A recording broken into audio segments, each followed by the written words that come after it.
I have been supporting Liverpool since the 90s. Even though I don't remember a lot of managers earlier on, the ones that make impact on me were like Evans, Benitez, even Brendan Rodgers, and then Kenny Dalglish when he came back again, and of course Klopp. So is he top 3 for you guys, or he's the top? For the Liverpool managers that you know. For me, I started following Liverpool during the final years of Bob Paisley. But of course, I was too young to actually know even what was a manager then. You know what I mean? So when I first started to understand that football teams actually had a manager, it was probably Kenny Dalglish. Yeah, because Paisley, it's only subsequently then I found out who was Paisley. And subsequently then I found out who was Joe Fagan. Yeah. So I never knew all these things. So like I said, probably Kenny Dalglish was the first one. But if you ask me, like, this was very different from 1991 when Kenny Dalglish stepped down. When Kenny Dalglish stepped down for the first time, there was a tinge of sadness, but it didn't feel this way. This is very different. It's very different. It's like even when Julia left, when Benitez left, I like Julia and Benitez, and even Brendan Rodgers. But when they left, you just don't feel it. Like, you don't feel. It's like, okay, this manager is gone. Okay, next one will come. Let's see who's next. How would you describe it? As in, is he one of the top 2 or top 1 or to me, among all the managers? To me, the top for those that I have in the modern era, I have since I started supporting. Okay, and of course since I started to understand football better. So of course, in history, probably in terms of trophy counts, I would say Bob Paisley. Okay, but I think the one that really had, because Bob Paisley actually won all those trophies is largely because of the foundation work that Bill Shankly laid out. So same thing, Klopp came in to revive a sleeping giant. Okay, yes, probably for all you know, the next manager may go on to actually win a lot of things with this Liverpool team. But who was laying the foundations is always the toughest. You were talking about transition, right, Klopp? Yes. Very good transition. And now transition process. Like for me, I think he's a role model. I try, I manage my own social football team. I tried to replicate what he does Those hugs, Inspired really. He inspired us.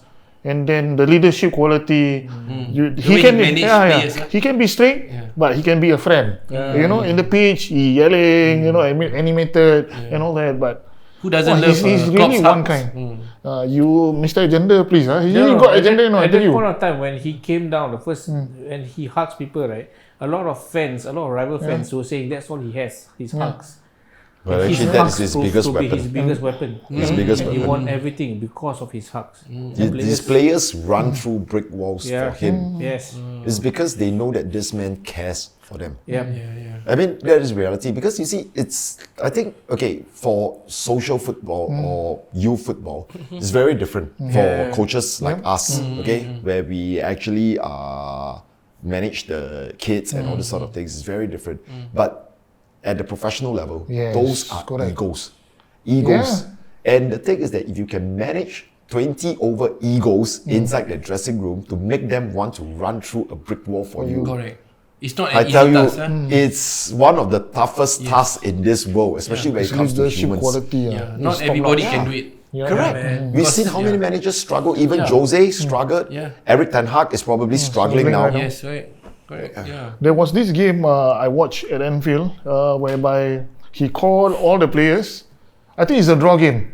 Then he called all players. 2-2. He called all the players to go to the stand. To the Kop. And raise the hand. And we got mocked.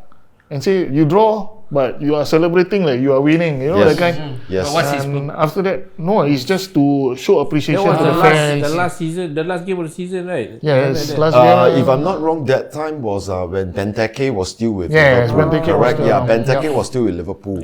So I think these are the things that he did, that he actually brought the team closer to the fans. He's trying to bridge that, because after the turmoil that we went through during the Hicks and Gillette era and all those sort of things. So I think there were a lot of frayed relationships between the supporters and the team that had to be mended. This man came in. He's And like he mended everything. he's a care bear. He basically just loves. That's how old you are. You talk about Care Bear. Yeah, but I mean, he just made all the fans care so much about the players. Last time we always, when we supported Liverpool, right, the only concept we have for managers is tactical genius, the way they handle this. And Klopp was the first one that actually really taught me. When I would see videos of how Liverpool fans were crying or they were shocked by when Kenny retired, Shankly want to quit and all that, right? There's a lot of shock in their face when there was no social media then. So we don't really feel the connection until when now Klopp is quitting. Now we realize this is basically a manager that have given the same amount of passion and can be said in the same breath as Bill Shankly and Bob Paisley at that level, and we have a connection with him which we cannot deny. And even our rivals they want, like the poster say, imagine being us. They want Klopp to manage a team. They really want. But they know that it's impossible. It's impossible, and they admire and they also like jealous because Klopp is our manager at this level. So this is the single person who connected the fans to the team, the city, the whole city. They embraced him, and really kudos to his wife Ula. She's the one who actually convinced him to take Liverpool, even though he was on a hiatus. And of course, the famous story is to reject Manchester United and come to Liverpool. And because this club suits his character. Yes, and the rest is history. I long for the connection. So Klopp, rest for as long as you want, maybe 7 months or 8 months. Then come to Germany, national team, and start coaching. Maybe that job is not so stressful. Yeah, maybe if you want a balance, it's not so stressful as a team. club manager. Germany, I think suitable for those coaches who put the hands in the pants, that kind of manager. That one only. One only. One only. So but still win World Cup. But he's the most successful. Klinsmann is the more successful. No, Joachim Low wins the World Cup. Joachim Low wins the World Cup. Joachim Low, he won the 2014 World Cup. Then prior to that, 1990 was Franz Beckenbauer. He dig the nose, everything. I know, but I mean, I think Klinsmann laid the foundation for Joachim Low to win the World Cup. Basically, that's what I feel. This guy, I tell you, he's happy, Anyway, because the German national team the position, I would say that if he was ever to come back, of course, it's like Klopp being Klopp, Jurgen being Jurgen. Now he has adamantly said that he will never step back into football management. Oh, he did say that. He did say that. He did say that because they did ask him. It's like, it's a shock to you.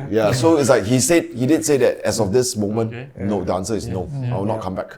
So he did say that, but same thing when he left Dortmund. And within 7 months.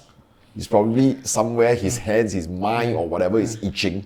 So he came back. But then again, now it's because probably he's close to 60 already. No? I think he's close to 60. Maybe so give him a year. I do not know whether it's like, does he really want to go on like that? Because reality is that it takes a toll on your health.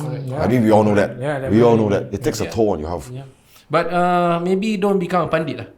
Right? If you become a pandit also, maybe partner Ian Wright. Maybe the two personality will be fun. I think so. I mean, with some fun pundits like Ian Wright, maybe after Pep retire, they can do panditry together. Who knows? Good. Actually, if I may say, right, I personally also think that looking at him over the last 1 year or 2 years, I think he doesn't really enjoy football as what he used to. Oh, is it? You can notice that? Because, I don't know, with all the VAR issues, I think the refereeing issues, I think he's basically, disenchanted. So, I mean, he has all his, he has his fair share of run-ins with Paul Tierney. You know what I mean? I don't know who else he had run-in with. Paul Tierney watching you. I mean, there was an increase for the past 1.5 seasons that he's starting to whine. Yes, A bit more doing press although conference. of course, he's not the only manager. Yeah. I mean, there are other managers that also had their fair share of run-ins with the PGMOL. Except for Pep lah. Yeah. So reality is that Arteta also had his fair share. So So I think because of all these issues and such, it probably is a combination of many factors, and maybe it really took a toll on him. Yeah, maybe. Yeah. It's evident from his interviews where he used to give so much antics, you know, he's the fun when he say boom, the way he say boom, and then he said, oh, your voice very sexy, and then those clips, right, it's becoming very, very less. This past couple of years, so he's not enjoying the interviews anymore. You can see that difference. Yeah, he's not enjoying it. It's more like he's going through the motion. Yeah, It's more like obligated. He's obligated to do it. And I don't know. I feel that way. Yes, I think I a feel lot it of us all felt that way. Yeah. Like how we feel about Singapore football lah, like something like that. He's sale of media lah, basically. Media. Don't go to that one. Don't go, we don't. That one I think we'll be here recording tomorrow morning. We cut first.